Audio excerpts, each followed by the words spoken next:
Ivadika lafomba hafa tanteraka kosa indray isika satria dia mimaro ireo orinasa sy tetikasa samihafa eto Madagasikara manodina ny fako ho azo avozina indray zany ho an'ny Eco Malagasy Plast dia ny plastika sy ny vaky-tavoahangy ireo no angonon'izy ireo ahodina ho lasa pavé sy brique ireto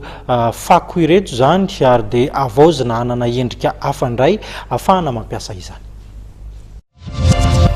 Ahafahana mampiena 800 ny abetsaky ny fako ny fanodinana ireo fako plastika raha ny fanamariana nety ny Intérêt général ny Eco Malagasy Plast.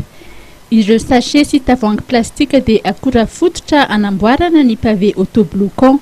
Anisan'ny mitarika fiotsahan'ny tany raha ny fantatra ny fampiasana ny fasika ka manana vahaolana manoloana an'izay ihany koa izy ireo.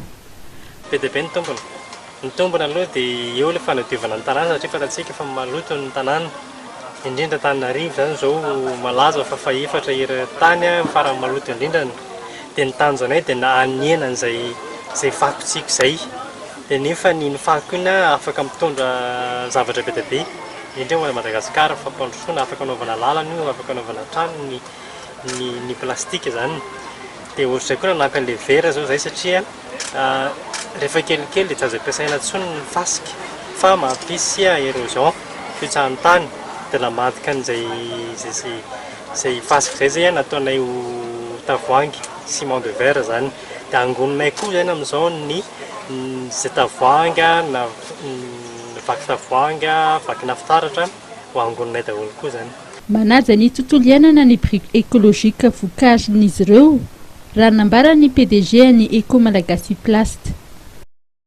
Efa mipropose zay ty brique écologique ty zany éco-brique fantsoina azy io brique écologique io izay manena ny zavofitaovana rehetrarehetra ilaina amin'ny fanamboarana trano. Zany hoe raha namboatra trano tsika mbola mila vato atao fototra, mila vato kely, mila ciment, mila vy, mila hazo izay rehetrarehetra nefa ny amin'ny brique io miala daholo mihitsiny satria zavatra apetraka fotsiny izy assemblena fotsiny izy ohatrany hoe Lego dia miala daholo izay dépense rehetrarehetra izay ny durée ny fanaovana trano vetivety 1 mois ianao dia mahavita manao trano anankiray amin'ny brique io dia hatreto aloha mbola izahay irery aloha no manao an'io brique avy amin'ny déchet plastika io. Eritaona sy tapany teo izay no nisiany orinasa ary efa mahatratra 10 taona eo ny fako izay voahodin'izy ireo. Fanodinana fako mba ahafahana manorina, ahafahana mampiena ny fandaniana